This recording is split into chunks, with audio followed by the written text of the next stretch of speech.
Assalamualaikum warahmatullahi wabarakatuh. Sebelum memulai pengajiannya, saya minta tolong ditonton sampai selesai agar tidak gagal paham dan semoga bermanfaat buat teman-teman semua.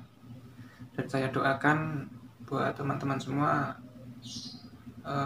diberi Allah kesehatan, dijauhkan dari malapetaka, dan diberi rezeki yang berkah dan melimpah. Amin amin ya rabbal alamin. Oke, selamat menyaksikan pengajiannya.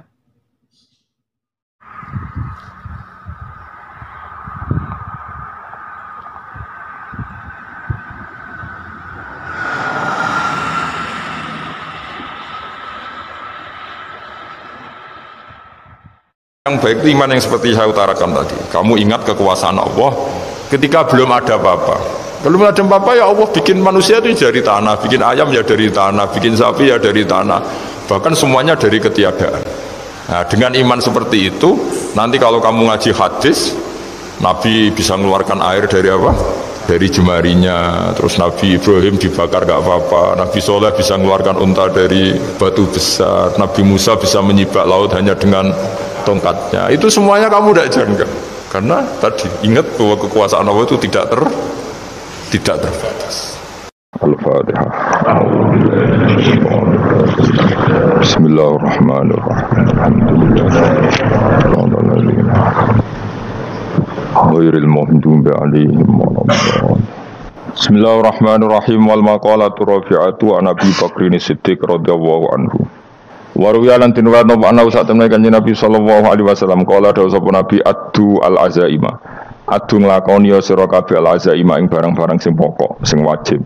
Waqbalu lan nampa sira kabeh ar-rukhsata ing kemurahane pangeran. Nek sing ora wajib ya kadang-kadang tinggal. Aja lakoni terus. Wa da'ulan ninggalno sira kabeh anas ing manusa umbarno. Fakot kufi itu mongko teman-teman dan cukupi sira kabeh hum anas rawahul khatib. Ruya tirwa to ana sallallahu alaihi wasallam kala dawuh sapa Nabi malam yakbal rukhsatullah. Mante sabane wong lam yakbal ora nampa sapa man rukhsatullah ing rukhsae Allah. Orang yang tidak nerima rukhsanya Allah taala. Jadi orang wajib-wajib dilakoni terus kadang-kadang mergo dadi identitas isin ninggal.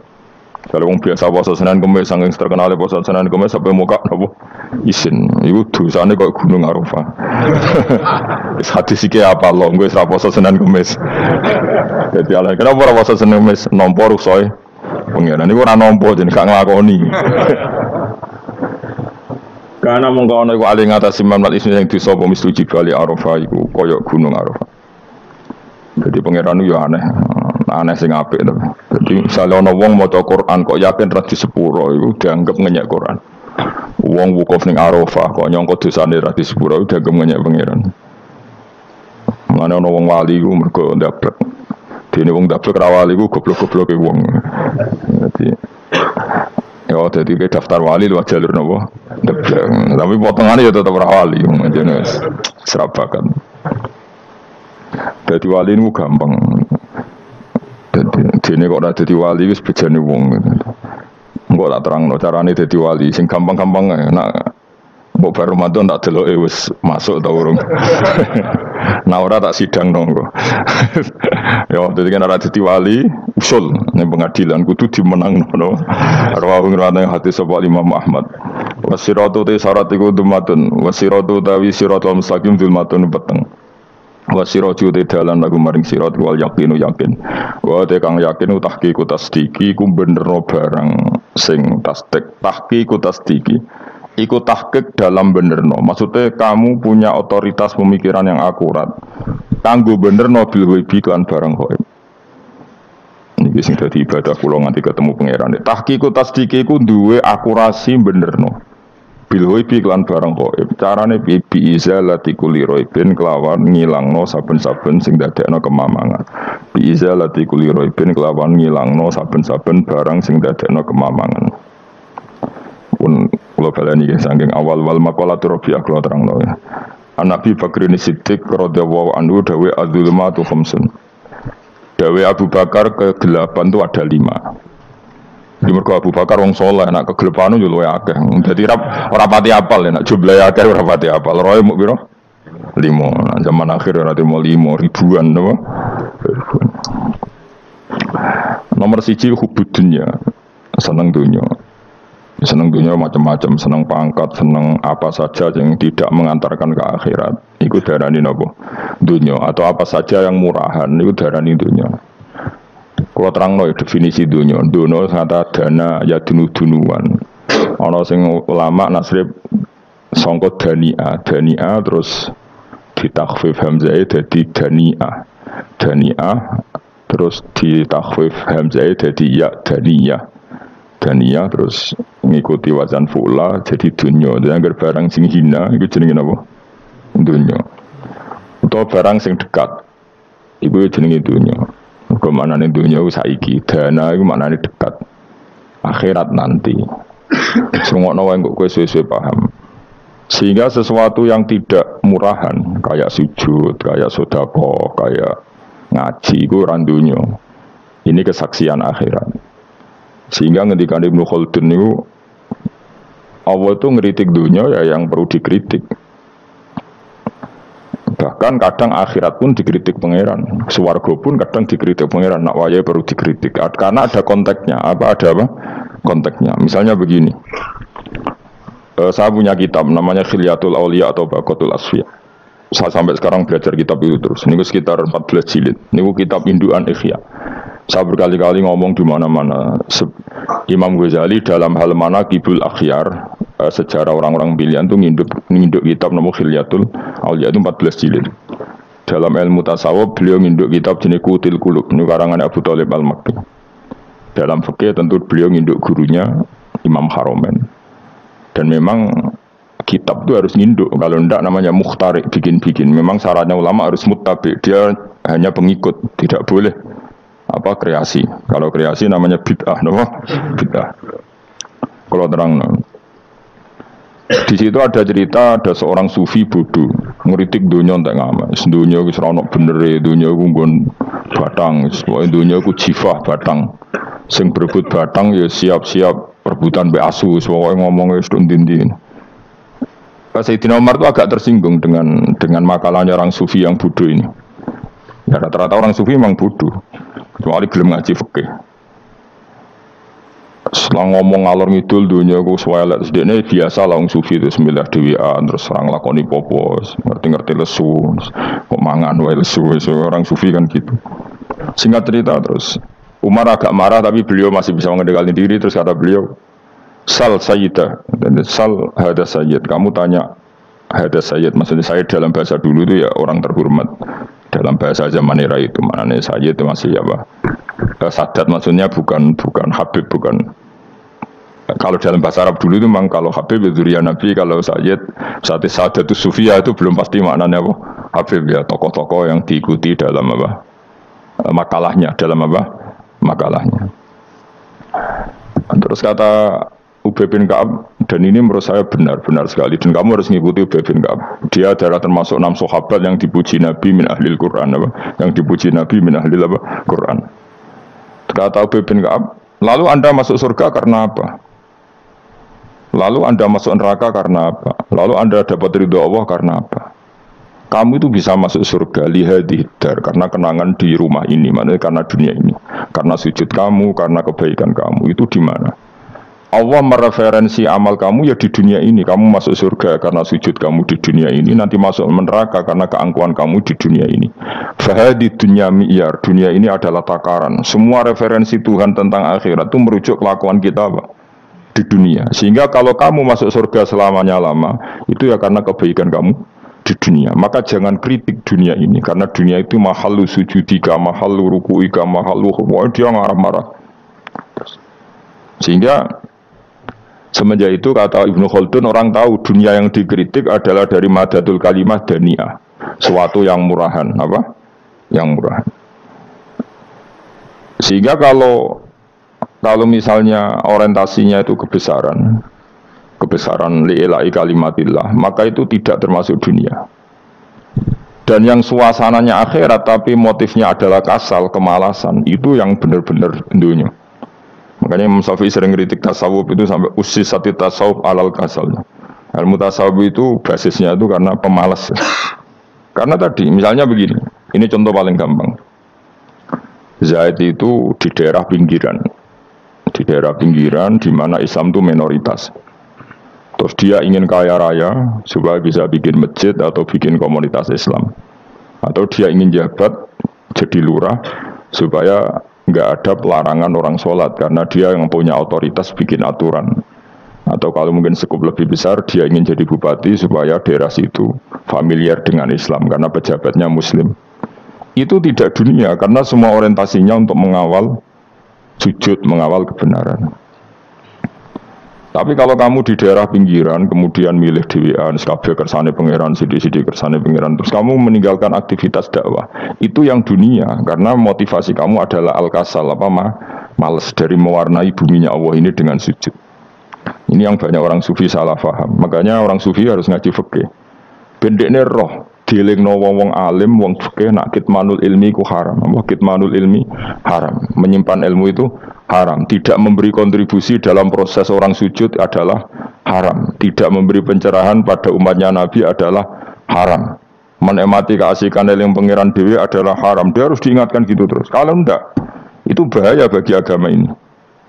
Makanya dulu itu enggak ada orang sufi yang enggak ngaji ulama fikih. Sekarang kebalikan, malah orang sufi darani fikih mau kulit dene wis tok hakikat sembrono.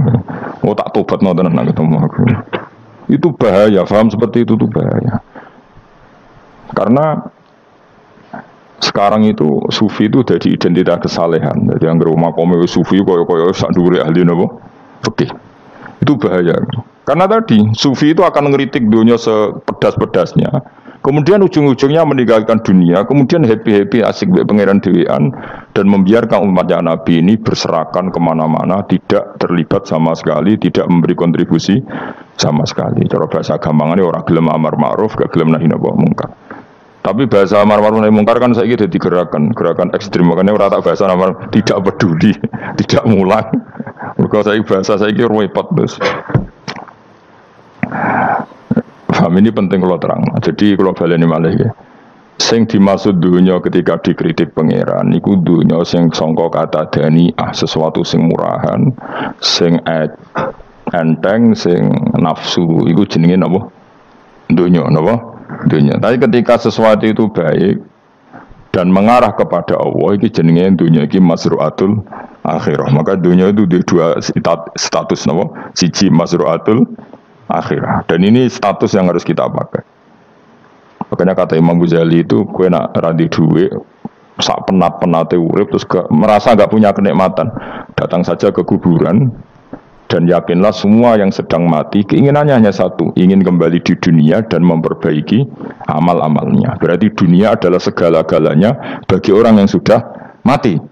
Ya, orang yang sudah mati, itu cita-citanya satu.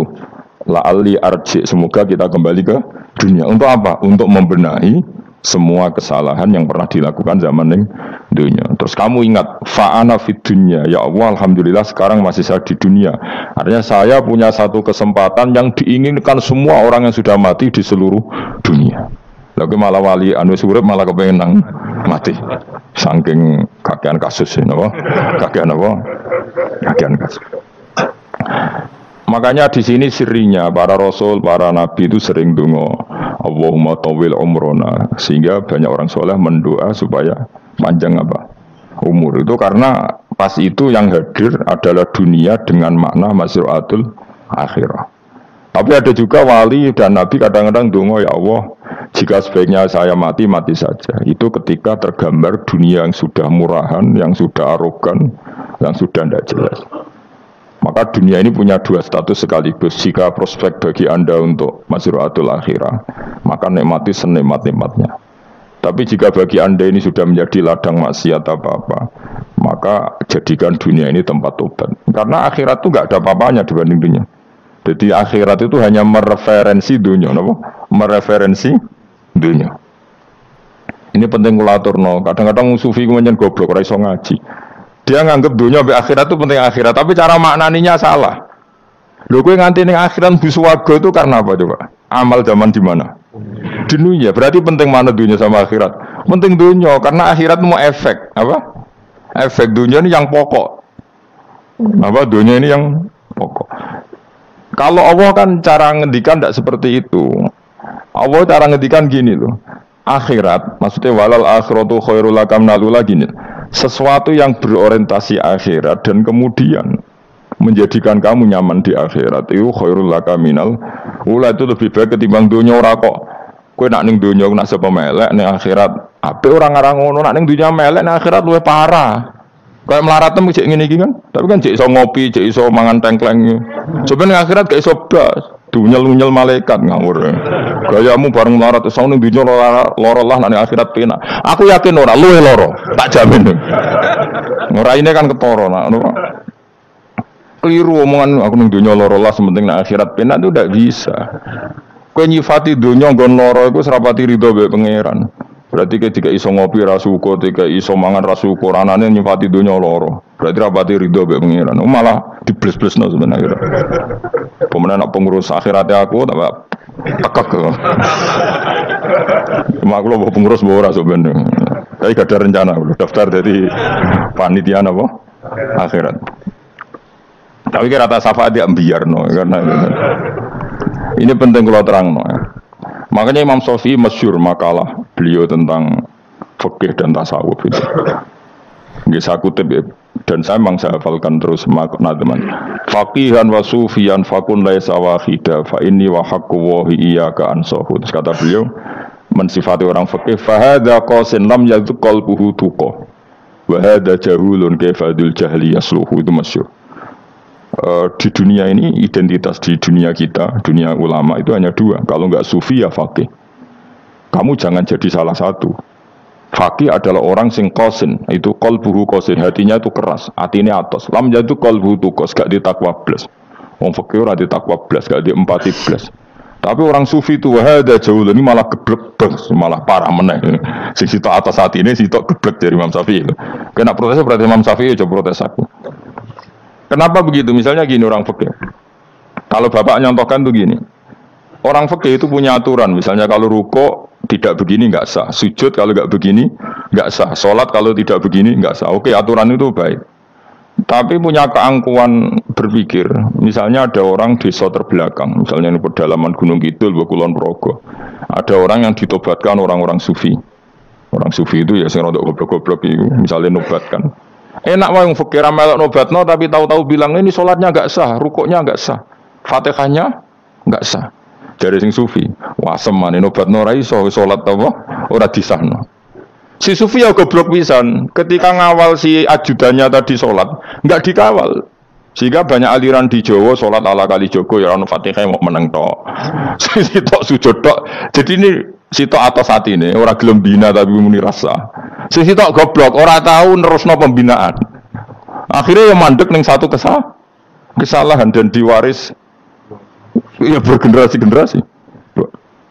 Makanya kata Imam Syafi'i itu sitok goblok, sitok atas hati ini. Jadi kamu jangan jadi salah satu itu.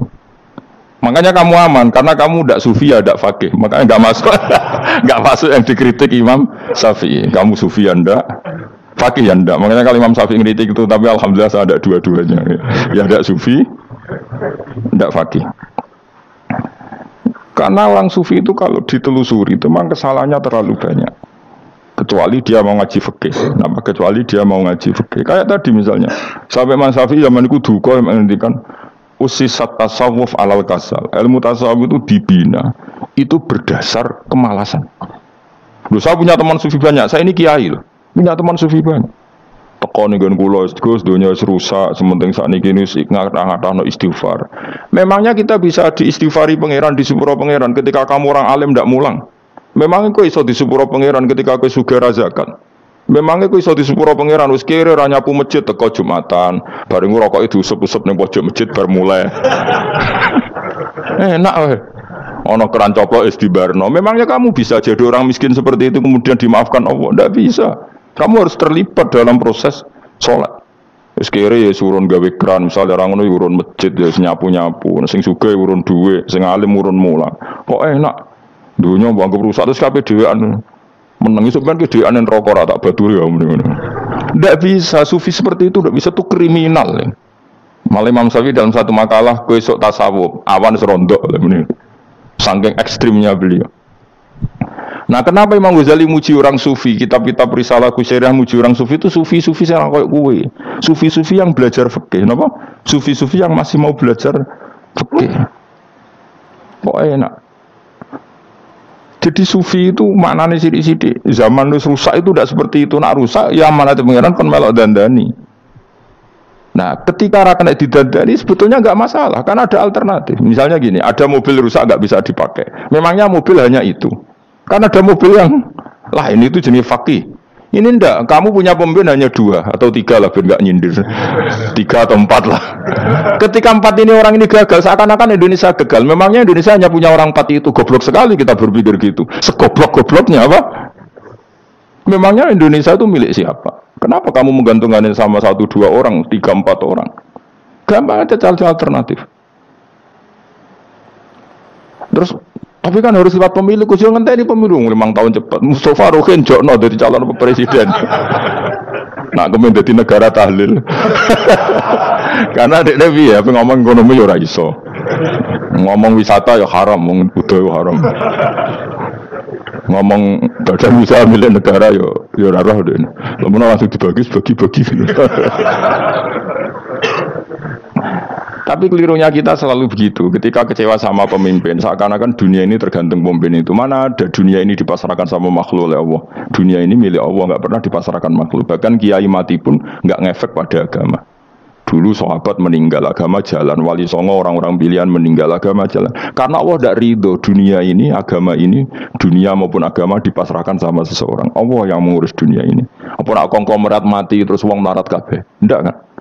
Apa nak wong soleh mati terus wong bejat kabeh? Tidak. Allah yang mengurus agama ini, mengurus dunia ini. Saking goblokem, nak ono kecewa mek makhluk itu. Terus ya Allah, terus akan-akan dunia ini runtuh. Ono pegatan sakake saiki ora ono sing lanang.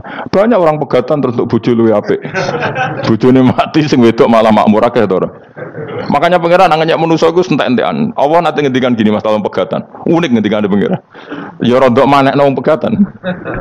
Wa iya tafarraqa yuhnillahu kullam min saati. Kamu tidak usah takut dalam suami istri itu bercerai. Wa iya tafarraqa, jika 2 suami istri bercerai, yuhnillahu kullam min saati, bahkan satu-satunya per 1 dari kedua mempelai ini bisa dikasih lebih kaya. Banyak enggak wong pegatan terus akhirnya lebih makmur. Dan kenangannya sumpung pegatan mas dhisik aku untuk bojo sing dhisik wis. Aduh, selemu goblok. Engko sing lanang karena bosen dijudis ya nuntung saiki di bojo konak bojoku sing dhisik. Banyak enggak orang pegatan kemudian kenangannya itu baik sama yang sekarang. Dengan yang lalu mau nggerutu tok, banyak enggak? Banyak. Dulu kita punya pemimpin yang cakap, yang otoriter. Zaman itu pun di demo. Coba kita ini kan mulai dulu yang jadi pemimpin di demo. Kok cek urip pantas di demo kan es mati digo kelangenan. Kelakuan kok ngono. Mulai dhisik nganti saiki. Kiai juga gitu, zaman urip dikerwiti. Kok bareng mati kiai penggantinya dikritik ora koyok kiai dhisik. Iku ora. Ya coba 66 Pak Karno dikritik, orde baru diurus gitu tuh. Nabi yang ngono mangsamu mau presiden tok. Nabi ku kan mukjizat iku ngaji. Jadi mukjizatnya Nabi ku ngaji dari masyarakat ngono. Mukjizat orang keren blas. Mukjizat iku kudu nganggo tongkat. Dadi seru napa? Dianggap Nabi Harry Potter. Jadi Nabi ku mukjizat kok mulang. Mulang iku mengatur logika supaya mapan nikmati Allah dan Rasul. Itu mulang. Mereka agak seneng, Mat. Caraku nabi-nabi dhisik ku ditongkat apa mat. Dadi seru apa? Seru main sebelah pokoke seru lah. Nabi sempat tertarik. Ya kepengen ditongkat tahu Nabi gua. Kita ya sangar lah apa. Dadi Nabi ngalor ngidul go apa? Tongkat ngono sing nglawan blus terus ketemplung segoro. Kan ya seru lah misalnya ono Yogyo macam-macam tutuk terus likuifaksi do tenggelam kan. Seru lah apa? Nah jawab pengiran lucu. Dia mat kejuk tongkat, gampang nak masalah tongkat. Sekarang ngetokno wit kan gampang tongkat itu. Memang samu tongkatnya Nabi Musa terus digawe dikei mori terus dikei minyak ya ora dijupukno wit diketokno memang samu. Wong sing hebat itu sing nyekel dol ora apa. Ya jajal tongkatnya Musa tak kena kowe. Iki ora ana pengaruhe. Wong saiki nggone Turki digo tontonan ora piye-piye. Lah nek mbate jek aktif Pak Turki nantang Israel duel. Lah wong ditongkate Nabi Musa kok digertak Israel rawani. Lah nek tongkate iku tenan nak sing sakti sing nyekel dul ora kok perkara tongkate. Nah, cara dhisik sono HP Nabi Musa, HP Nabi Musa luar biasa cara dhisik.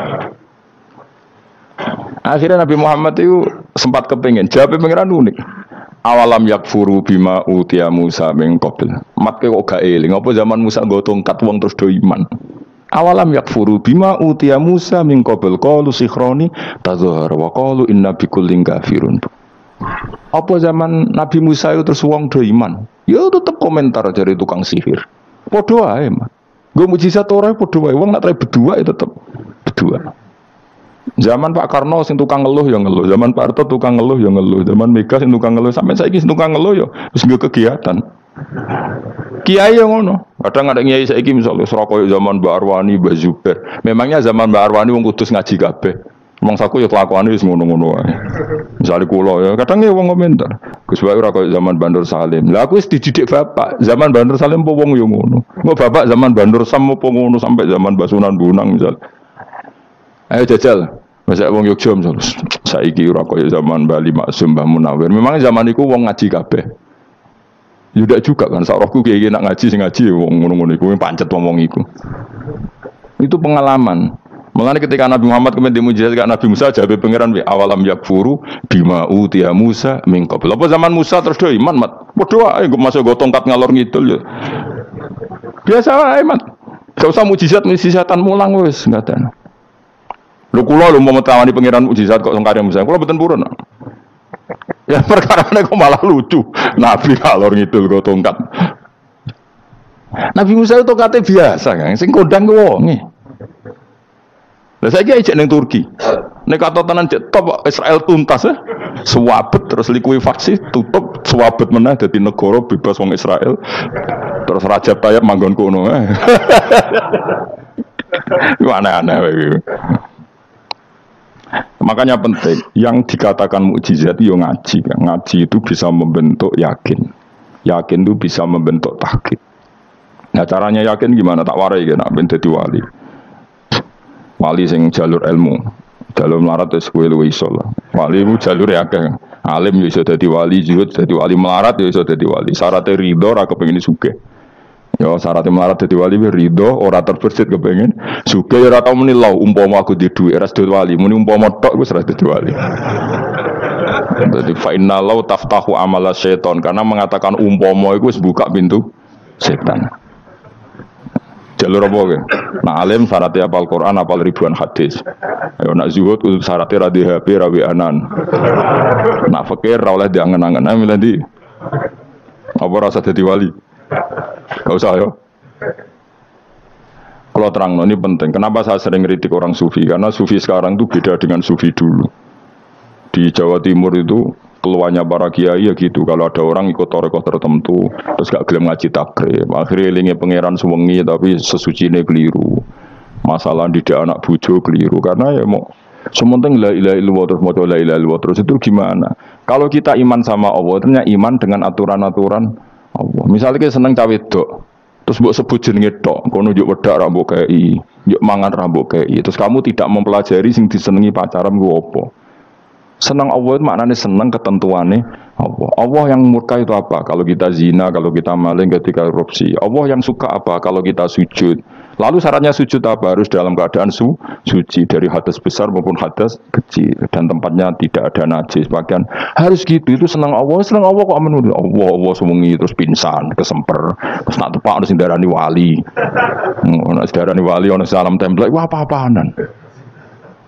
Ngan cara bapak kula saking kerase. Lah wong darani wali nek melete keren aku jare. Tak top aku jare. Lah kok saged, Pak.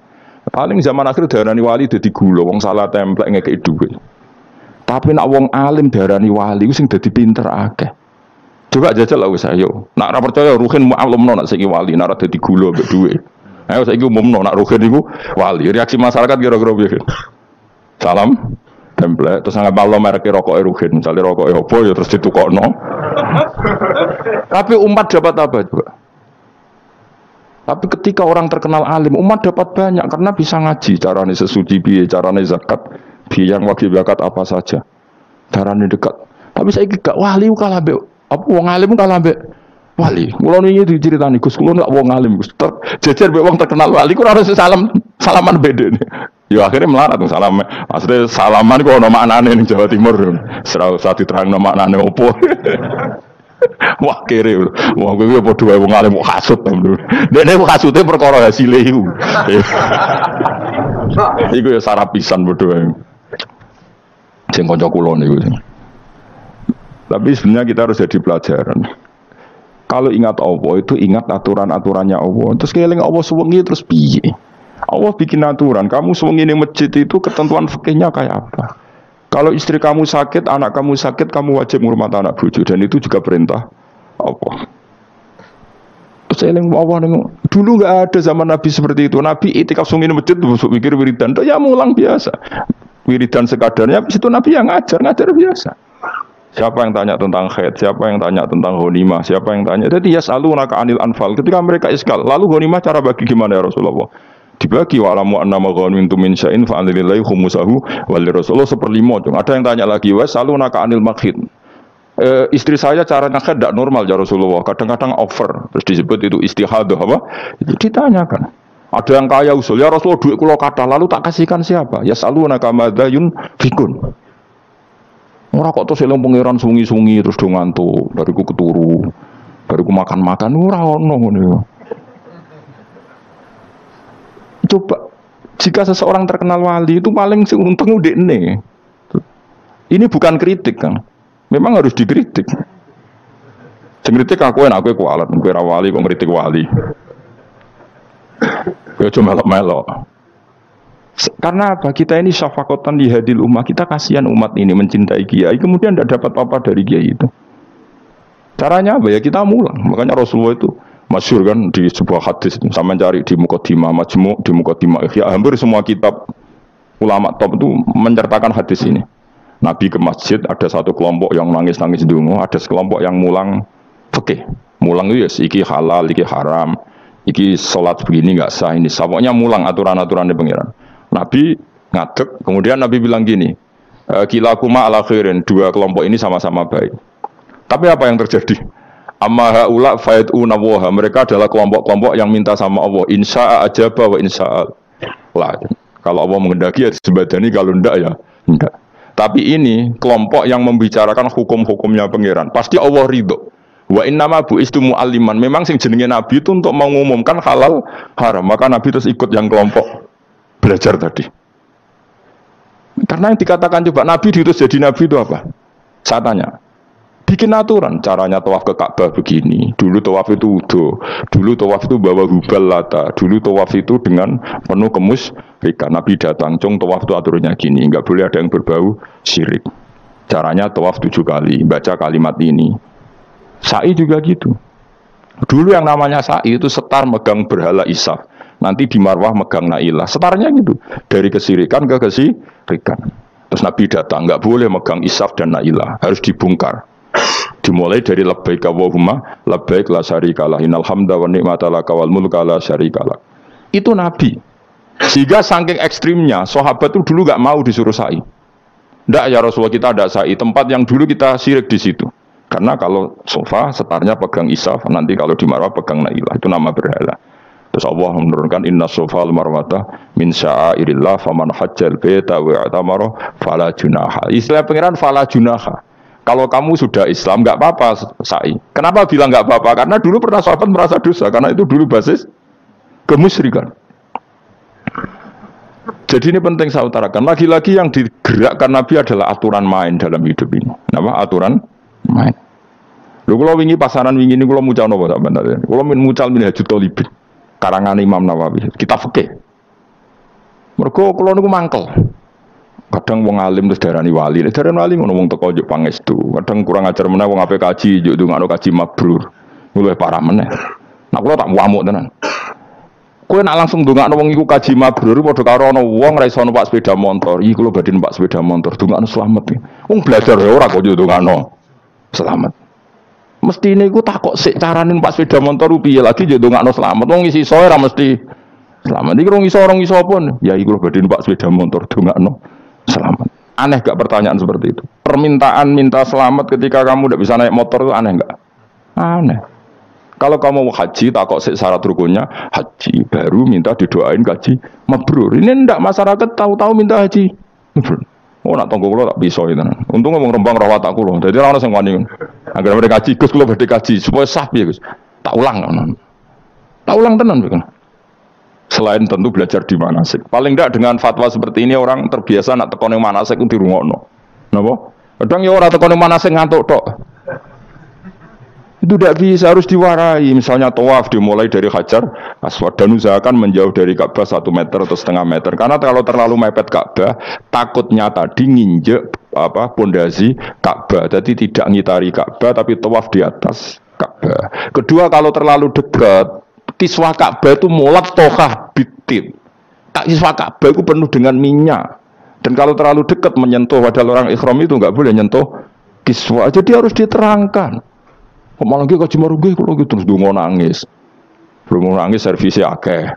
Ini apa-apaan? Mau dibawa kemana agama ini? Kemudian asing juk ngomong suka, gini nangis tenanan oleh nyangon itu akeh. Nah cara bapak nangis itu seru banget mana? Serasa nangis anak jadi kiai. Pokoknya ulang nak ragil lemes, buat nunus. Tobat, song ini tobat ya marahin utaknya ini marahin. Coba contohkan analogi hal yang gampang. Ono wong ra iso numpak sepeda motor datang ke kamu minta didoakan selamat, aneh ndak? Urutannya ya belajar apa?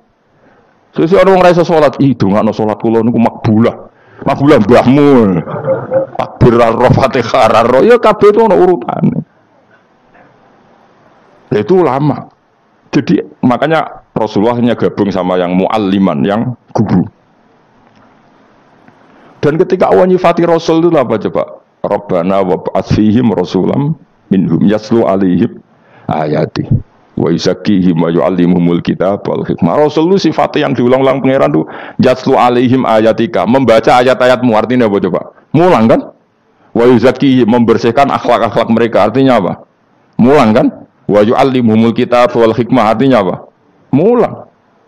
Nabi itu disifati dalam satu ayat itu gayanya ada sampai 3 kali sifat, tapi maknanya mulang kabeh. Yaslu alaihim ayatika, artinya apa? Membacakan ayat-ayat Allah, artinya apa?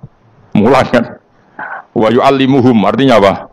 Mulang. Wa yuzakkihim, bersihkan mereka, membina, artinya apa? Mulang. Makanya saya pernah ketika tawaf, anak-anak sarang yang idolakan saya itu, saya ingin di depan multazam jenengan berdoa. Saya ngamini karena doa jenengan saja mohon. Ngaji sih, nak ngaji kok tak dengar, nak eling, nak ora ya wis. Ya guys, oke jam 2 malam kita di atas tingkat 3 kalau nggak salah pas itu di Mekah. Ulang Bukhari guys, kalau ngaji Bukhari begini, ya tak ulang. Jam 2 saya ngajar sampai subuh sekitar 2 jam. Habis itu lagi donga dengar pemultasan. Kalau donga sederhana Gusti, bocah-bocah niki mugi-mugi wonten gunane teng umat Rasulillah, purun mulang mboten kedunyan. Ayo amin ya, amin. Padahal di antara mereka kita orang sing donga ben rabi, perkara wis tuwa. Ayo kula dongane ya Allah. Ini di depan multazam semoga anak-anak ini manfaat umatnya Kanjeng Nabi, purun mulang, purun napa-napa teng masyarakat. Wis iku tok amin amin pun bareng. Karena itu yang saya bisa tanggung jawab di depan Allah Subhanahu wa Ta'ala. Coba kamu berani enggak di depan Allah terus kayak ngomong dunia. Karena hanya mulang yang bisa mengantar manusia mencintai Allah dan Rasul. Coba barokahnya kabeh kiai darani harame zina. Berapa juta orang yang tidak berzina gara-gara dawe para kiai nak wong zina sok ben dakar itu kwetok, virginity ditunjuk malaikat. Entah cara ngulang gimana, cara tahdzir gimana terserah gayanya kiai masing. Mungkin Mustafa nyontokno payudara di guantung, mungkin ada corak penyerot. Dadi nek roken duwe pinter meneh dakar apa dikwetok. Barokahnya tahdzir seperti itu, berapa juta orang yang kemudian tidak zina. Berapa orang enggak jadi rentenir gara-gara cerita para kiai. Berapa ribu juta orang yang enggak bodoh nih mergo apa dari ilate itu apa digunting malaikat. Ini kan sudah kebaikan yang sudah masif, kenapa tidak kita tiru? Lalu ada gerakan uang tekone masjid sudah jeleng Allah tok terus gak jelas ilingnya itu perkara apa? Lu kalau itu selingan enggak apa-apa Kang, ya 1 jam, setengah jam. Liyane itu ya tetap dibelajarkan halal. Ya, tapi kalau mereka bilang, lah tapi kalau boten sakit ya nyewa kan ono nganggur-nganggur ruhin Mustafa kan iso disokon mulang mabadik fikih. Ojo nyewa aku wis gede larang. Ini kan murah 200.000, 300. Lho kula ra narep lah wong kan wis rawani nyangoni sithik. Jare Mbah Mun resiko gak seneng gede. Wis salami templek kadung ra pantes. Salami sithik lho kadung gak pantes. Mulane ajane kiai ngundang kiai cilik ae. Kiai gede ku resiko. Ya, misalnya mulang fikih ngongkon aku, wong wis sepakat. Nah, kok kowe kan sangoni 200 kan pantes kan ya. Kowe piro Mas? Nyoro, malah dari bangun kiai cilik itu tak bangel suke. Kalau nak kiai gede, wong nyalami template sidik ya isin. Nabi kiai cilik itu ya biasa wae. Padahal sing iki luwih butuh. Ya sakit, nek kiai cilik ya sakit. Tapi salah ilmu nerangun tapi akhirnya ya struk kono wae, makome struk kono. Ya saya ulang lagi ya. Makanya kritik kita pada sufi itu bukan karena kita benci orang sufi ndak. Kecuali mereka mau belajar fikih. Dulu itu biasa ulama top sufi ngaji kiai fikih itu biasa, kiai fikihnya yang ngaji ulama. Dulu kata Imam Syafi'i sehebat itu kamu kira ndak ngaji tasawuf? Ya ngaji ya biasa sama teman-temannya tasawuf kecil-kecilokan. Sama tak cerita Imam Syafi'i itu punya teman dekat namanya Syaiban Ar-Ra'i. Itu nak kecil-kecilokan fikih lucu. Dia rasa tersinggung sebagai partai fikih ya rasa tersinggung biasa. Imam Syafi'i itu sering dolan dengan Syaiban Ar-Ra'i. Dia ulama sufi. Sampai muridnya gerembeng, misal kata al-hadal badi. Sak jenengan takok desa ben. Jadi Imam Syafi'i ben. Takok aneh kan. Mata qulu fi zakat. Zakat cara kowe piye? Dan Habib Umar Hafid itu suka mengutip perdebatan Imam Syafi'i, dialog Imam Syafi'i dan Syaiban Ar-Ra'i. Saya juga suka karena saya sering melihat itu di Ihya di beberapa kitab ada. Mata qulu fi zakat. Zakat menurut kamu gimana? Ala madzhabi atau ala madzhabi? Menurut madzhabku apa madzhabmu? Jare Imam Syafi'i. Ya cara mazhab apa? Mazhab aku wis roh dhewe. Lha apa tak kok kowe? Ya rada cangkem elek tapi lucu, Dur.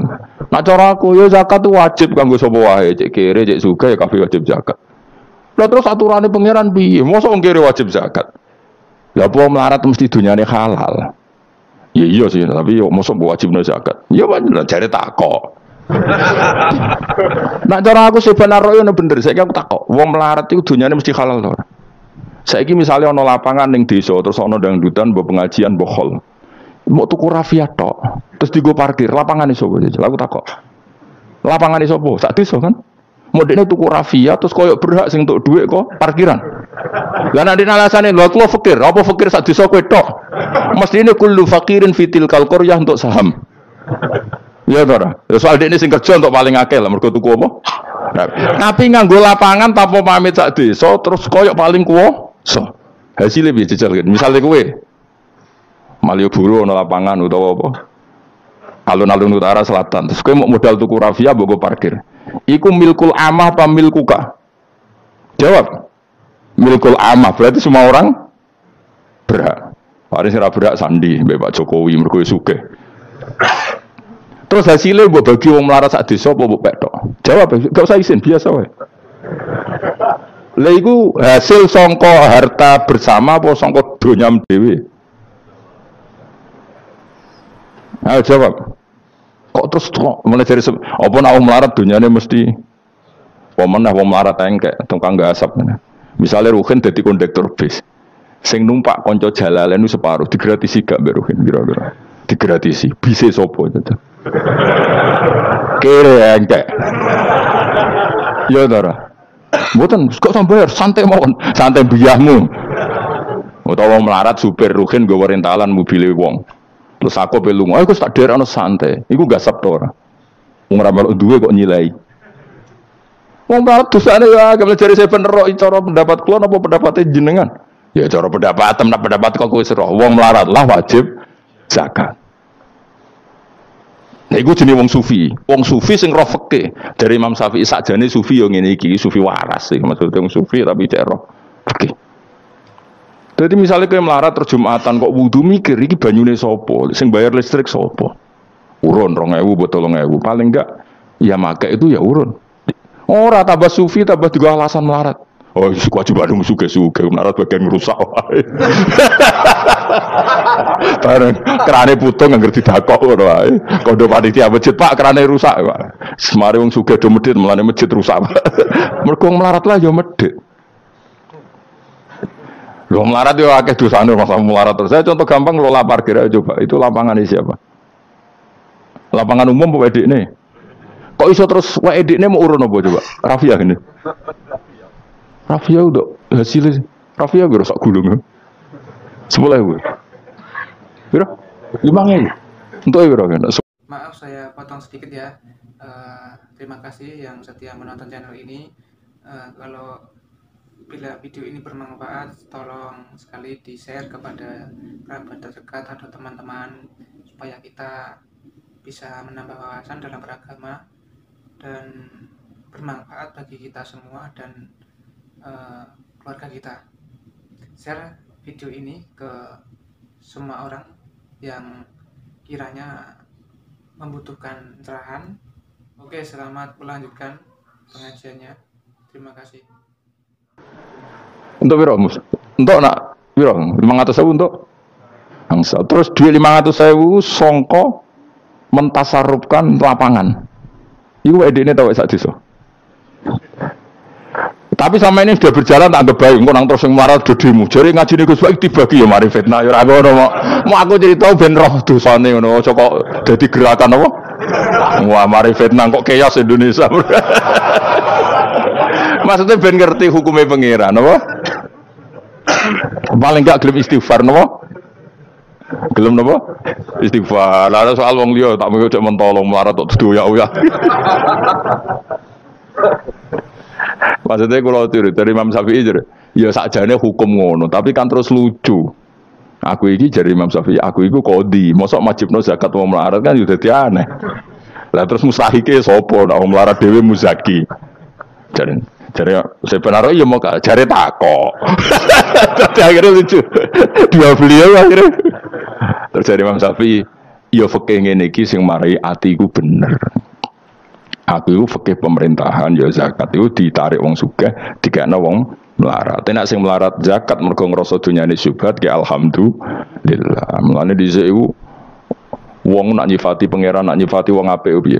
Alladzina yunfikuna fis sarra wad dharra. La fikih wae sing wajibno infaku fis sarra. Nah cara Quran ya ora wong apik alladzina yunfikuna fis sarra wad dharra. Pas seneng ya sedekah, pas dorok melarat lah ya sedekah. Terus akhirnya kelop. Tapi Imam Syafi'i kan fikih pemerintahan kan gak mungkin memaksa wong melarat zakat. Oh kirillah ya tukang ngemel zakat. Itu kan jeruk makan apa? Jeruk.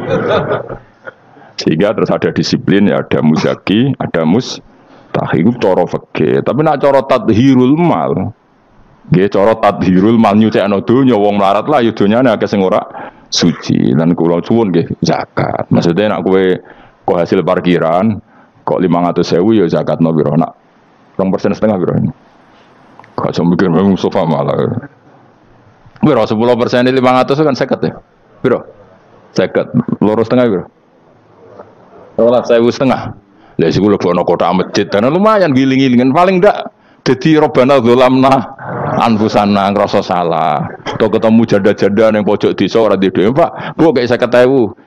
Duit apa cung? Jadi kafarah sampai duit saham neng lapangan.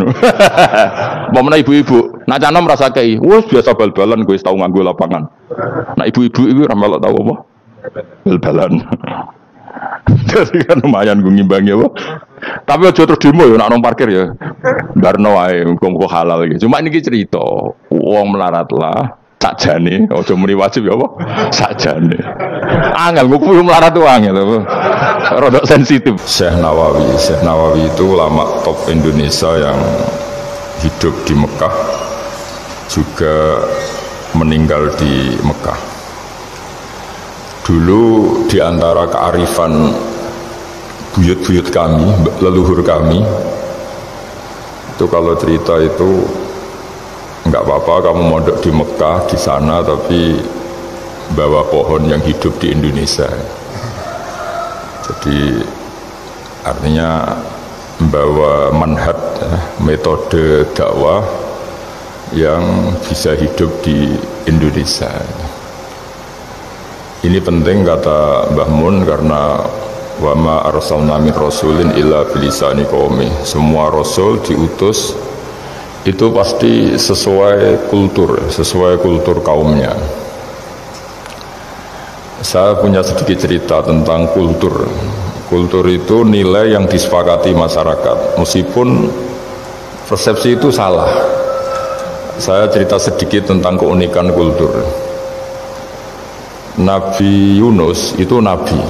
Di mana-mana nabi itu mengajak ke tauhid, ajaran yang benar ini. Dan dulu nabi itu nggak punya polisi, nggak punya densus, jadi nggak bisa nabi nyuruh yang nggak setuju tangkap, itu nggak bisa. Tapi punya Tuhan ya. Jadi kalau yang tidak percaya dakwahnya itu ancamannya adab. Dulu itu nggak ada polisi, nggak ada pengadilan, sehingga kalau ada kesalahan itu ancamannya itu akan turun apa? Adab, siksa itu. Sekarang kan kalau kita jadi pemimpin kan agak enak itu, punya keamanan, punya macam-macam lah. Singkat cerita, sudah dakwah sekian tahun itu umatnya nggak percaya kalau beliau seorang nabi, bahwa ajaran tauhid itu benar ya. Akhirnya cerita ini terkenal sekali, mungkin beberapa terputus ya, tapi terputus cerita ini saya ceritakan secara lengkap. Terus beliau cerita, ini waktu sudah lama saya dakwah, sudah lama saya sosialisasi itu tentang kebenaran, Anda tetap nggak iman ini 3 hari lagi pasti ada adab. 3 hari ada adab itu delalah masyarakatnya tuh kepikiran. Jangan-jangan iya gitu. Nah, ketika jangan-jangan iya itu diintip, rumahnya Nabi Yunus itu diintip, ya agak aneh. Diintip adalah orangnya nggak ada. Nggak ada itu kalau Quran bahasakan abaqo itu minggat itu pergi nggak pamit ya. Itu bahasanya abaqo itu minggat. Meskipun kita tidak mungkin membahasakan Nabi itu minggat, tapi dibahasakan tindakan kan tidak mungkin karena nggak pamit itu. Jadi harus dibahasakan minggat itu. Quran sendiri bahasakan abaqo. Nah, cara berpikir masyarakat gini, kalau kampung ini mau dibalik sama Allah, mau ada adab, logikanya yang tahu akan ada adab itu pasti sudah pergi. Padahal Nabi Yunus pergi ini bukan karena takut adab, mangkel.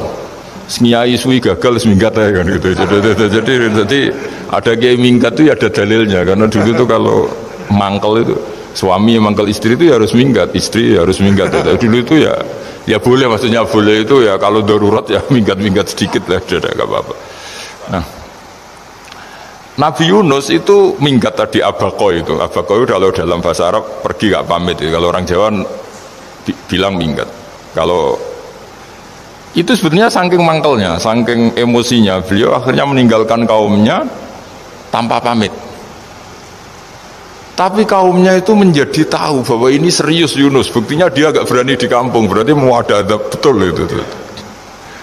Dan efek positif dari teori itu, teori kultur tadi, kalau ada adab pasti dia pertama yang lari, kayak dukun itu. Kenapa kita tidak percaya dukun nomor itu? Itu kan paling yang minta nomor dulu ada SDSB itu, forecast itu kan paling salam template-nya kan 100.000, padahal dulu forecast itu berapa kalau menang?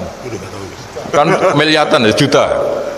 Itu untuk kultur kita agak percaya dukun kan, ngapain ngumpulin uang 100.000, kalau dia tahu nomornya kan mendingan tombok sendiri gitu. Itu kan jadi orang itu mesti punya teori umum untuk membenarkan sesuatu atau membohongkan itu. Akhirnya umatnya Nabi Yunus itu iman itu artinya percaya kalau ini tidak main-main. Buktinya Nabi Yunus gak berani di situ. Akhirnya mereka tobat. Saat itu juga mereka wiridan di lapangan, terus semua kesalahannya diselesaikan. Sampai ada rumah yang sudah dibangun permanen karena di tanah tetangga, dirobohkan saat itu juga. Bahkan ada batu yang dulu nyuri, 1-2 batu yang dulu hasil nyuri, saat itu juga dirobohkan, dikembalikan sama yang punya. Hari itu semua kedoliman diselesaikan. Ini penting saya utarakan, jadi tobat itu tidak hanya istighfar. Kalau istighfar ribet, tobatnya orang punya utang terus istighfar gitu kan ribet. Kan ribet itu. Ada punya utang terus minta maaf itu kan ribet itu kan, harus diselesaikan itu. Tobat diterima sama Allah. Batas akhir finish dari harusnya ada adab, misalnya Senin, Selasa, Rebu, harusnya Rebu itu sudah kena adab, ternyata Rebu itu tidak kena adab. Nabi Yunus sebetulnya juga penasaran kampungnya itu kena adab tidak. Dilihat dari jauh ternyata tidak. Tambah kecewa dia. Wah ini saya kalau pulang pasti dibunuh karena saya dianggap pembohong. Di masyarakat situ ada aturan siapa yang bohong dibunuh. Padahal Nabi Yunus ngumumkan nanti Rebu ada azab. Kira-kira gitu loh. Ternyata Rebu itu tidak ada azab, makanya dia sudah di batas kampung kembali minggat lagi karena nanti pulang pasti dibunuh karena dia dianggap bohong. Ya akhirnya masyhur itu, terus dia ikut nelayan sekenanya, yang penting lari dari kampung. Ikut nelayan sekenanya.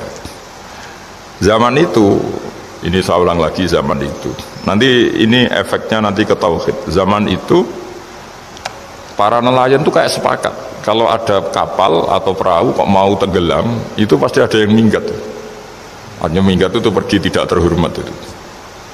Terus fasahama fakana minal mudhadin. Nah, dulu tuh orang sudah punya peradaban. Ini cerita kultur, sudah punya peradaban. Punya peradaban. Ya sekarang gini, kalau nyemplungkan salah satu kan tidak adil diundi. Ternyata yang keluar dia Nabi Yunus. Terus mereka tahu ini orang nggak pantas dikorbankan. Karena Nabi di mana-mana itu ganteng. Orang Allah itu punya sunat unik. Nabi itu harus paling ganteng di kampungnya. Nasabnya juga harus paling baik. Kabar-kabarnya juga istrinya harus paling cantik. Itu memang aturannya gitu. Nggak tahu saya. Dulu saya juga janggal. Kenapa Nabi aturannya harus gitu? Tangan-tangan di pemimpin elek izin itu. Maksudnya misalnya mau memimpin dia pesak keriting itu kan piye gitu rasanya itu. Jadi Nabi itu pasti itu paling ganteng di kampungnya. Terus dari nasab ya terbaik. Terus rata-rata istrinya itu ya selain solihah itu ya paling cantik. Karena ya dibully kan, sopar tidak jadi nabi, bujune elek kan ya ribet kalau misalnya ada yang bully gitu kan juga ribet. Singkat cerita terus dia akhirnya ditenggelamkan, dibuang karena beliau seorang nabi. Faltaqamahul khut, beliau ditelan ya. Iltiqam itu tidak digigit, ditelan ya. Karena ditelan beliau tidak mengalami dikunyah, ditelan. Iltiqam itu ditelan. Karena beliau seorang nabi, di dalam batnil khut itu di perut itu dia wiridan, dan barokahnya wiridan itu perut ikan ini menjadi masjid. Dia nyaman di situ, nyaman karena terus ngalami karomah lah. Ikan wali itu ngalamin karomah. Nah, kesimpulan dari cerita ini itu apa? Masyarakat itu akan selalu dengan kulturnya sendiri. Para nabi juga punya kultur sendiri, dan Allah yang ngelola itu semua. Saya ulang lagi, Allah yang ngelola itu semua. Makanya terus dua kultur ini kalau Allah menghendaki itu gampang sekali. Akhirnya yang terjadi apa? Nabi Yunus jadi kasih sanksi Allah karena pergi tidak pamit. Masyarakatnya justru enggak, karena tobat. Dan tobatnya masyarakatnya ini karena kekeliruan Nabi Yunus. Keliru dengan makna bukan dosa. Andai kan Nabi Yunus saat itu kok di rumah ingin menyaksikan azab, itu masyarakat mesti gak percaya kan ada azab. Mau ada azab kok dia di rumah gitu. Jadi unik, Allah cara ngelola masyarakat itu unik. Nah, dari keunikan cara Allah ini kemudian lahirlah ilmu yang bernama ilmu tauhid, ilmu tawakal, ilmu pasrah nang pangeran itu. Karena kemarin pas Pak Yusuf sama Bu Sulis sowan saya itu tak beri cerita, agama itu milik Allah. Sehingga teori yang dikatakan manusia itu ya teori saja, tetap semua itu di tangan Allah. Ya saya saat itu cerita, misalnya saya ditanya, ini besi, materi besi dengan kaca itu kuat mana? Mesti kita menjawab kuat besi. Tapi saya yang mengendalikan besi dan kaca. Ternyata saya punya merencanakan menghancurkan besi, menetapkan kaca ini tak simpan, akhirnya puluhan tahun. Yang ini saya rencanakan saya hancurkan itu. Andai kan si yang menjawab tadi tahu rencana saya, mesti kuat bilang kuat kaca. Gitu. Makanya contoh paling gampang tadi, dinosaurus itu hewan paling kuat malah musnah itu. Pitik yang nggak kuat sampai sekarang. Karena Allah bikin dinosaurus itu punya rencana dihancurkan itu. Sementara ayam enggak lah, gue rame-rame dunia gitu. Sehingga ya sudah. Nah, agama itu seperti itu. Agama itu sesuai rencana Tuhan. Sehingga ini cerita Nabi. Sehingga Nabi itu kadang nggak tahu bedanya antara sesuatu yang punya data, punya perangkat-perangkat untuk menuju A misalnya, itu nggak tahu bedanya. Jadi kalau Nabi ditanya misalnya gini, unta itu lahir dari betinanya, dari indukannya bisa? Ya bisa. Lahir dari batu, jawabnya ya bisa. Kalau dia seorang Nabi pasti jawab bisa. Kalau Nabi loh ya, bukan direktur mandiri, Nabi. Itu pasti jawabnya bisa. Jadi kalau Nabi ditanya, mata air itu keluar dari bumi kedalaman 7 meter, bisa. Keluar dari sini, dari meja, jawabannya ya bisa. Karena Nabi itu saking dekatnya Allah, tahu betul bahwa perangkat di dunia ini tidak bisa mendikte Allah. Semua itu kehendak Allah. Logika yang terbangun Nabi itu sebenarnya gampang ya. Kalau kita teliti itu, makanya gampang itu sesuatu yang benar itu pasti bisa dijelaskan secara gampang. Nah ini ngaji tauhid biar tidak terlalu berteori terus. Karena kalau saya cerita uang pinter jenengan. Dan saya tidak ingin pinter tentang uang. Tak beri contoh. Nah ini supaya nanti kalau sampean suatu saat meninggal ketemu Mungkar Nakir itu tahu cara menghadapi. Nanti tak warai tekniknya. Tak warai tekniknya. Bocoran. Bocorannya tadi. Makanya ada cerita agama ini baik sekali. Orang bocorkan ujian nasional itu kriminal, bisa ditangkap Pak Rosidi. Tapi agama ini pertanyaan Mungkar Nakir dibocorkan semua kiai, itu nggak ditangkap sama Mungkar Nakir. Harusnya kan rugi karena ini pertanyaan, tapi semua kiai kan sudah membocorkan. Nanti pertanyaannya di kuburan itu man rabbuka, Tuhanmu siapa, agamamu apa. Itu kan sudah dibocorkan, tapi itu nggak dianggap kriminal. Sementara kita sekolah SD, sekolah SMP bocorkan soal itu dianggap kriminal. Padahal kalau harusnya boleh. Maksudnya kalau menuruti teori itu harusnya boleh kan. Mau pertanyaan Mungkar Nakir selesai dibocorkan kan. Ada dasarnya. Ya tapi kan nggak ada itu. Harusnya boleh. Tapi kan terus jadi nggak ujian kalau dibocorkan itu. Nggak ada itu. Harusnya boleh. Tapi kan terus jadi nggak ujian kalau dibocorkan. Jadi dibocorkan. Kurang apanya baiknya agama ini? Pertanyaan sepenting itu dibocorkan dan kiai-kiai nggak ditangkap sama Mungkar Nakir, ya ada itu. Saya ulang lagi ya supaya kita ingat fitrah salimah. Soal Anda modern monggo lah, tapi saya sebagai kiai akan ngajari kalian tentang fitrah salimah. Jadi kalau kamu itu benar-benar beragama, ini misalnya kertas, ini lempengan baja. Kalau kamu beragama, ya terserah jenengan. Karena bisa saja ya terserah jenengan. Karena bisa saja kertas ini arsip nasional, baja ini tak niatkan, tak luluhkan, tak hancurkan.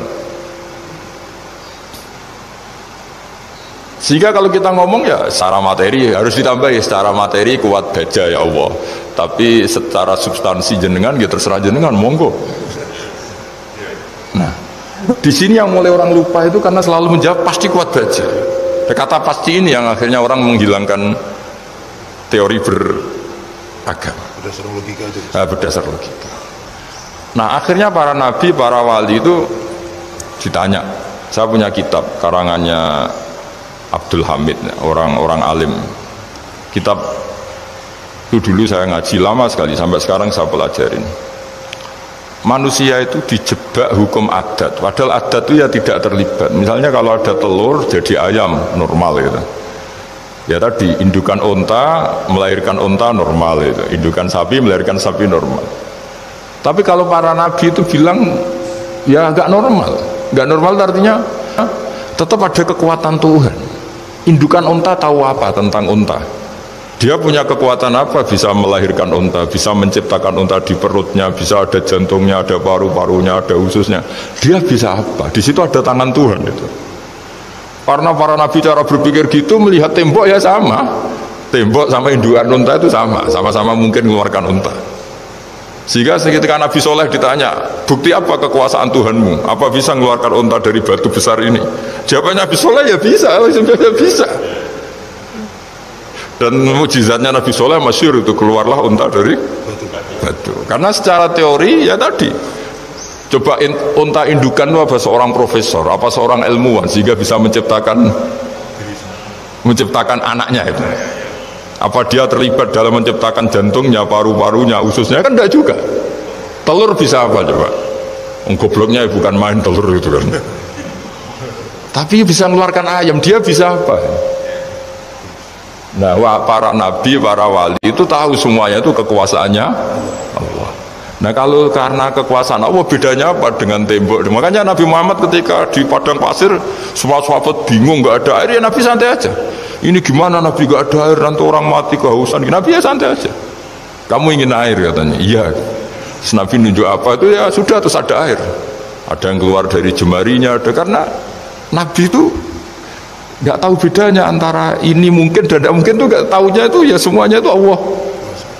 Kalau kamu kan nggak, wah daerah gini nggak mungkin ada air. Ini kan padang pasir. Air itu biasanya di daerah hutan gini malah berteori macam-macam. Seakan-akan tidak ada Tuhan. Jadi kalau orang nggak bakat wali pasti berpikirnya gitu. Makanya nggak wali-wali itu memang nggak bakat, karena itu kan artinya menafikan kekuasaannya Allah kan. Seakan-akan Allah tidak mampu bikin air di situ. Tapi kalau Nabi santai aja. Makanya Nabi Ibrahim ketika mau dibakar yang santai aja. Menurut beliau api bisa apa?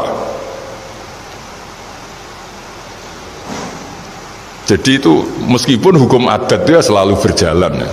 Normalnya api yang membakar di padang pasir, normalnya ya nggak ada air, normalnya batu ya nggak mengeluarkan onta. Tapi kamu jangan terjebak oleh keseharian yang Anda lihat. Tetap di balik itu ada kekuasaannya Allah Subhanahu wa ta'ala. Nah, ini yang namanya iman. Dengan iman seperti itu nanti ketika kita mati itu ya santai saja. Ketika kita hidup ya tidak tahu oksigen itu apa masuk ke tubuh kita sistemnya kayak apa, jantung kita ada ikut bikin, paru-paru kita. Artinya zaman kita hidup pun sebenarnya kita tidak bisa ngelola kehidupan, itu tidak bisa. Nah kalau sama nggak bisa, nanti setelah mati juga tidak bisa. Ya sudah, ketika kita hidup yang ngelola juga Allah, ketika mati juga yang ngelola. Bedanya apa? Nah, ini di sini terus kita dilatih inna sholati wa nusuki wa mahyaya wa mamati lillahi rabbil alamin. Tapi kenapa kita ragu terhadap kehidupan setelah kematian? Karena ketika kita hidup seakan-akan kita tahu cara hidup. Makanya Allah itu tersinggung betul ketika ada orang merasa bisa ngelola cara hidupnya. Makanya kata Allah, kalau gojlok orang-orang yang kepedean itu, kalau kamu top, jangan mati. Itu falaula in kuntum ghaira madinin tarji'unaha in kuntum shadiqin. Kalau kamu merasa top itu jangan mati. Di mana-mana mati itu tidak top. Falaula idza balaghatil khulqum wa antum khina idin tanzurun. Mbok ketika nyawa kamu sudah sampai kerongkongan, kamu tarik lagi supaya kamu tidak mati. Mati itu tidak top. Katanya kamu top kok mati. Jangan mati. Kalau top itu jangan mati, jangan miskin, jangan tua, jangan jadi jelek. Pokoknya top terus gitu. Itu digosok sama Allah. Tapi orang itu lupa bahwa ketika sehat begini kita seakan-akan ngelola kehidupan. Nah gara-gara merasa ngelola seakan-akan kalau mati lalu saya gimana ya kalau mati? Di kuburan ngapain ya? Terus kantornya gimana, kerjanya di mana? Ya tidak usah begitu. Nah ini di sini pentingnya tauhid. Orang dilatih berpikir al-khalqul awal. Afa'ayina bil khalqil awal. Kalau dalam bahasa Yasin disebut kul yuhyi alladzi ansha'aha awwala marrah. Jadi agama itu orang dilatih membayangkan pertama hubungan kita dengan Allah. Misalnya manusia pertama itu siapa? Adam. Adam bisa berpikir, bisa berlogika, bisa jalan-jalan, bisa macam-macam. Tapi andaikan Anda jadi Nabi Adam, mesti melihat kekuasaannya Allah itu begitu nyata. Karena saya materinya dari tanah, ternyata saya bisa berpikir. Betapa kudrohnya Allah, kekuasaan Allah, tanah yang benda mati bisa berpikir. Sekarang jadi saya. Sehingga kira-kira Nabi Adam kalau ketemu tanah itu ya, kalau mau maksiat, wah ini tanah ini pasti komplain. Nah di sini pentingnya beragama. Sehingga ketika Rasulullah ngendikan, jika kamu memperbanyak sholat, maka tanah-tanah ini bersaksi terhadap sholat kamu. Jika kamu maksiat, juga tanah-tanah ini menjadi saksi pemberat. Itu kamu tidak jagal sama sekali, karena manusia pertama yang bernama Adam yang bisa berpikir itu materinya dari tanah. Jika kita tidak janggal ketika tanah disetatuskan bisa bersaksi. Tapi setelah kamu berpikir tanah itu bisa dicangkul, bisa dijadikan berhala, dijadikan kendi, dijadikan macam, seakan-akan tanah itu ya benda yang tidak penting. Tapi Nabi itu beda dengan kalian. Nabi tahu betul tanah ini makhluk Allah yang bisa berpikir. Sehingga Nabi yang ngetikan, kalau kamu sholat sunat atau beribadah sebaiknya jangan di tempat yang sama, biar yang menyaksikan kamu sholat itu banyak. Kita mungkin kan masa bumi bisa bersaksi, tapi andai kan Anda Nabi Adam itu tidak akan janggal seperti itu, karena dia tahu materinya dari tanah dan ternyata jadi mata yang bisa melihat, jadi telinga yang bisa mendengar. Makanya Allah selalu mengingatkan, ingatlah al-khalqil awal, afayina bil khalqil awal. Karena khalqil awal ini yang menjadikan fitrah beragama yang baik. Sehingga ketika orang Yahudi bilang nggak mungkin Nabi Isa itu nggak anak zina, wong ibu kok tanpa bapak, anak kok hanya ada ibu tanpa bapak. Allah cara menjawab, inna masalah Isa indallahi kamathali Adam. Jika kamu protes ada Isa karena tanpa bapak, ya protes dengan Nabi Adam, tanpa ibu tanpa bapak. Nah, ini diingatkan al-khalqil awal. Makanya Yasin bilang, kul yuhyihalladzi ansa'aha awwalamar. Awalamar itu kamu harus berpikir ketika hubungan kamu sendiri dengan Allah zaman sebelum ada semua. Jadi misalnya alam raya ini, bumi sebesar ini, masa suatu saat terus hilang, hancur, nggak berbekas. Ingat saja, bumi ini mulai dulu ya nggak ada. Diadakan oleh kekuatan besar yang super ada, yaitu Allah Subhanahu wa Ta'ala. Nah di sini kenapa faham-faham ateis itu hilang di dunia. Meskipun ada itu karena saking mungkin kurang peradaban. Makanya guru-guru kita mulai zaman Nabi Adam sampai sekarang itu cara berpikir sederhana. Bumi ini kadung ada. Di mana-mana sesuatu yang ada pasti disebabkan yang lebih ada. Kan nggak mungkin bumi yang ada kemudian penciptanya itu udah ada. Itu kan ngajak goblok bareng gitu kira-kira gitu. Sesuatu yang ada disebabkan oleh sesuatu yang tiada. Maka guru-guru kita ngajari, pertama sifat Allah itu wujud. Karena ini wujud super atau kausa prima, terus kiai bilang wajibil wujud. Wajibil wujud terjemahan bebasnya ya wujud super. Karena wujudnya Allah itu yang mempengaruhi ya semua alam raya ini, dia harus di depan. Masa yang menciptakan di belakang? Makanya terus disifati qadim. Qadim itu harus lebih dulu atau awal. Makanya ketika Fir'aun ngaku Tuhan itu cara membatalkan Nabi Musa itu sederhana. Kalau kamu Tuhan berarti bapak kamu nggak ada Tuhan karena Tuhannya terlambat datang. Itu langsung. Oh iya ya, kalau ya kan berarti babanya dia tanpa Tuhan, kan Tuhannya baru kemarin. Aktenya baru diurus, itu aktenya baru diurus itu Tuhannya. Makanya Fir'aun itu akhirnya Nabi Musa punya pengaruh besar di kalangan punggawa Fir'aun. Karena ketika debat terbuka itu punggawannya dengar.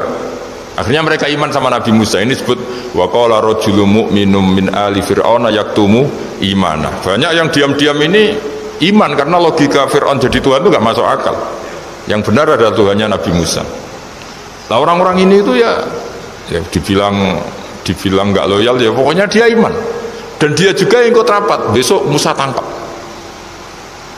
Karena mereka sudah iman sama Musa, terus sebelum eksekusi itu datang, ini datang ke Musa. Tadi malam saya ikut rapat, keputusannya Anda ditangkap mau dibunuh, jangan lari saja dulu.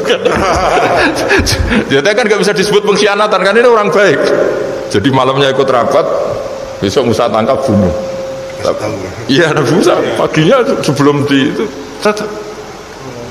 Musa, saya tadi malam ikut rapat dan keputusannya Anda ditangkap dibunuh, kamu lari saja sekarang. Nah kenapa iman? Karena logika yang dibangun Nabi Musa. Makanya ciri utama kebenaran itu bal naqdhifu bil haqqi 'alal batil fayadmaghuhu fa idza huwa zahid. Kebenaran sejati itu boleh diuji di mana saja. Dan Anda tidak usah khawatir kebenaran sejati itu kalah. Pasti menang. Kalau kebenaran itu kebenaran sejati pasti menang. Ya, di sini terus ada ulama-ulama kayak banyak lah, termasuk di Indonesia kayak Pak Quraisy, kayak yang nyaman saja anak-anaknya di luar negeri karena merasa kebenaran sejati itu tidak akan kalah. Sehingga ketika ada negara yang begitu maju, saya pernah ditanya sama orang yang kuliah di Inggris, di Swiss, Gus, saya ini kan orang Indonesia tapi pengagum negara Swiss, Swedia, negara di sana itu makmur, terus tertib. Bagaimana saya tetap mencintai Islam yang secara lahir itu kadang-kadang beberapa negara Islam itu kacau. Ada seorang mahasiswa tanya gitu, dia tanya cara ingat Allah, ya membela Islam kira-kira gitu. Terus tak kasih tahu dia, ketika Anda muji negara-negara itu makmur, sejahtera, itu sebetulnya tetap utang jasa terbesar itu sama Tuhan. Pejabat bisa apa ketika Allah misalnya nggak bikin air? Negara bisa apa misalnya ketika Allah itu nggak bikin oksigen? Tetap semua ketertiban itu karena kehendak Allah. Berarti utang jasa kamu di negara manapun tetap sama Allah, bukan pada yang lain. Bahwa ada hukum sosial manusia, oke lah, kedua, ketiga, dia harus terima kasih. Hanya dia sadar. Nah masalahnya kita ketika di negara yang makmur gitu, pikiran kita, oh presidennya hebat, menterinya hebat, tata sosialnya hebat. Oke, gak apa-apa, muji manusia itu gak apa-apa. Tapi tetap itu semua di bawah muji Allah Subhanahu wa ta'ala. Ada air begini ciptaan Allah, ada oksigen sehat ciptaannya Allah. Sehingga muji pertama itu kepada apa artinya kehebatan manusia ketika ada gempa besar, ada likuifaksi, ada macam-macam. Nah maksud saya ngaji di sini, ingat Allah itu dengan cara seperti itu. Sehingga ketika kita hidup di negara manapun, ya utang jasa pertama pikiran kita sama Allah Subhanahu wa ta'ala. Tapi kalau enggak, kamu terjebak hukum adat tadi. Di mana-mana ayam itu yang mengeluarkan telur, telur mengeluarkan ayam, nggak bisa bantu batu ini mengeluarkan ayam. Keliru kamu. Ketika ayam mengeluarkan telur, memangnya ayam itu bisa? Apa dia berpikir sekolah dulu gimana ya cara punya telur? Kan tidak juga. Tidak bergerak juga. Apa ketika mata kamu bisa melihat terus kamu merencanakan di mana ya mata supaya bisa melihat? Ya tahu-tahu sudah melihat. Nah, di sini disebut afa'ayina bil khalqil awwal ansa'aha awwalan wa marrah wa huwa alladhi yabda'ul khalqa tsumma yu'iduhu wa huwa ahwanu alaih. Allah selalu mengingatkan. Nah, iman yang baik itu iman yang seperti saya utarakan tadi. Kamu ingat kekuasaan Allah ketika belum ada apa-apa. Belum ada apa-apa ya Allah bikin manusia itu dari tanah, bikin ayam ya dari tanah, bikin sapi ya dari tanah. Bahkan semuanya dari ketiadaan. Nah, dengan iman seperti itu, nanti kalau kamu ngaji hadis, Nabi bisa mengeluarkan air dari apa?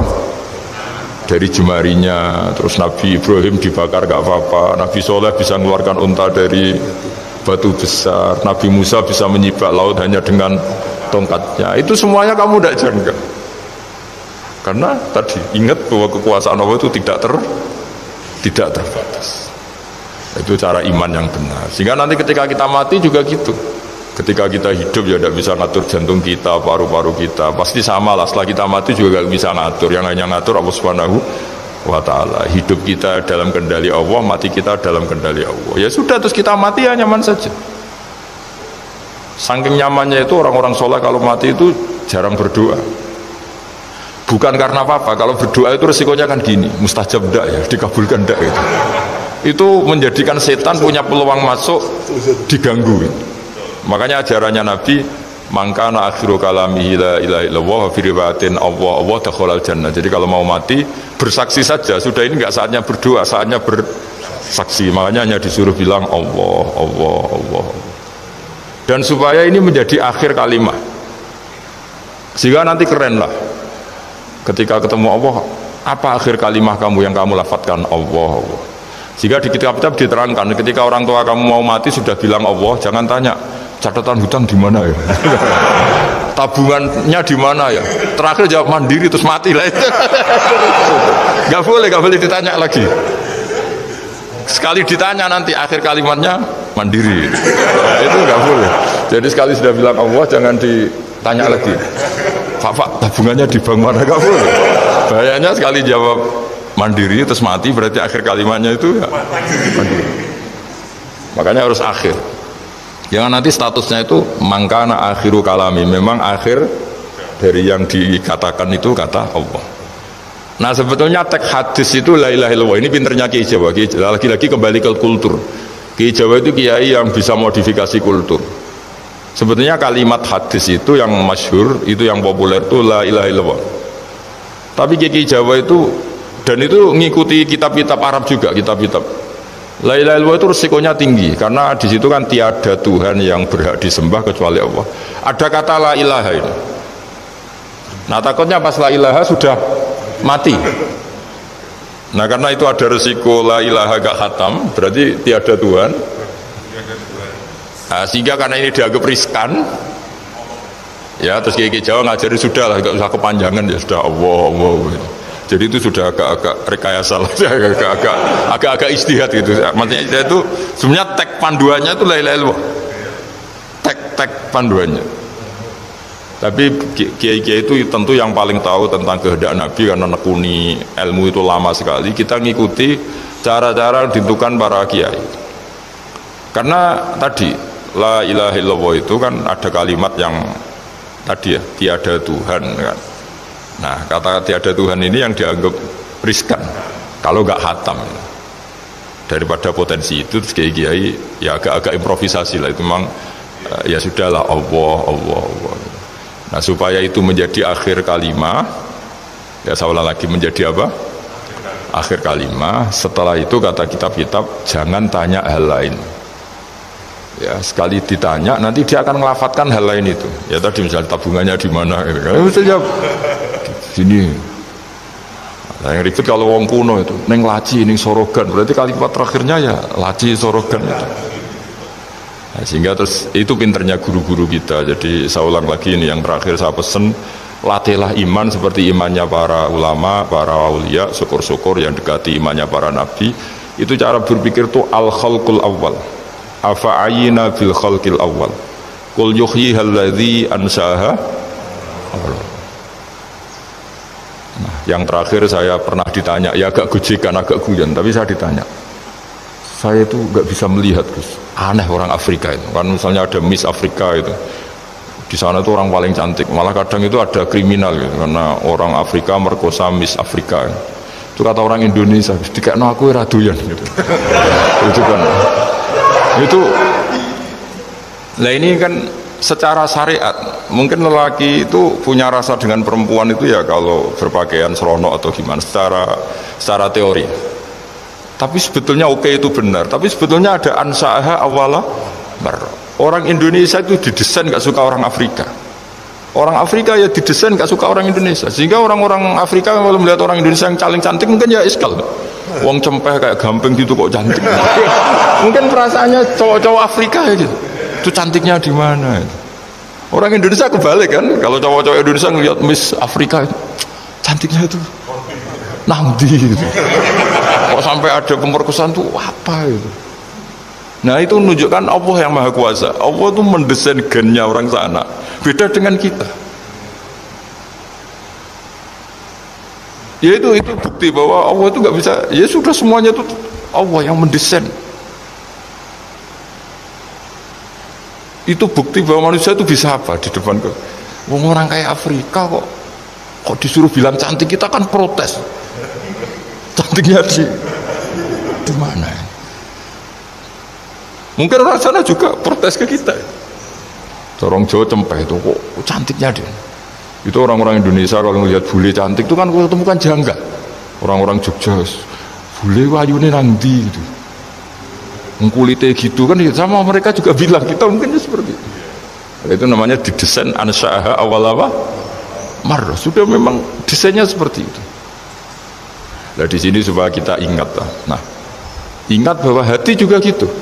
Ketika kita cinta istri itu janggal betul kalau terjadi konflik. Tapi kalau sedang konflik itu janggal betul terjadi perdamaian. Lagi mau ngangkel itu ya problem betul.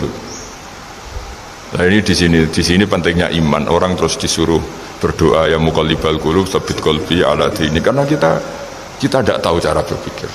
Ada perempuan cantik sering merengut, pecintanya ya banyak, dianggap pemikir serius. Tapi kalau baru gedeng namanya ya merengut, bukan pemikir. Orang senyum itu kita seneng gitu. Tapi kalau baru gak seneng, murahan guya-guyu.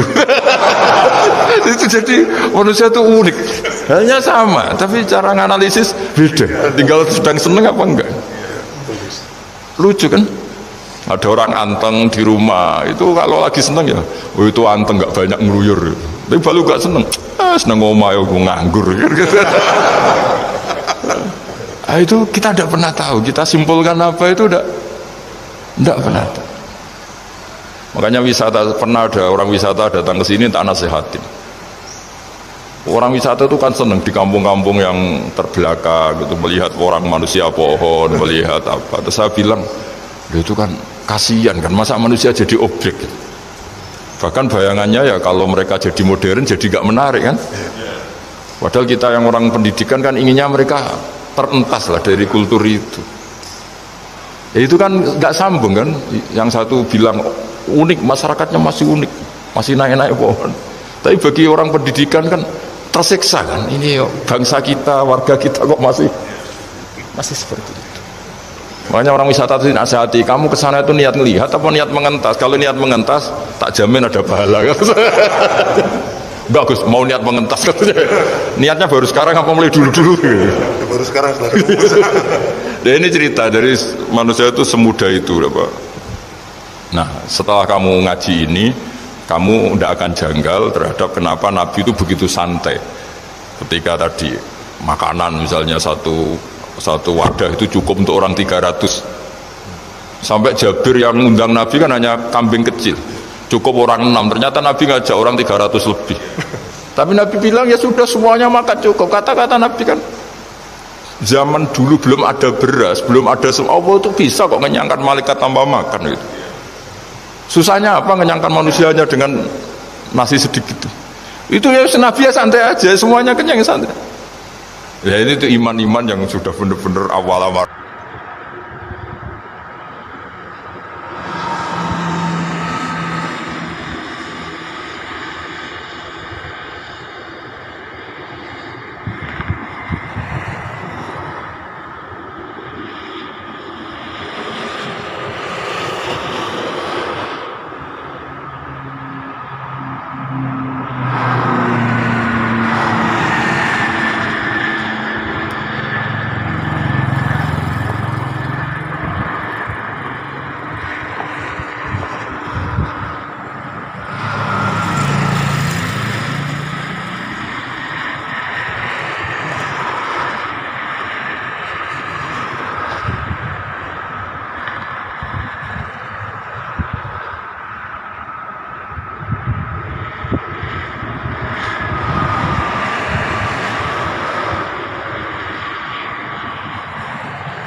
Oke, terima kasih sudah menonton pengajian kali ini. Semoga bermanfaat. Jangan lupa share ke teman-teman atau kerabat terdekat. Dan sampai jumpa di video selanjutnya. Assalamualaikum warahmatullahi wabarakatuh.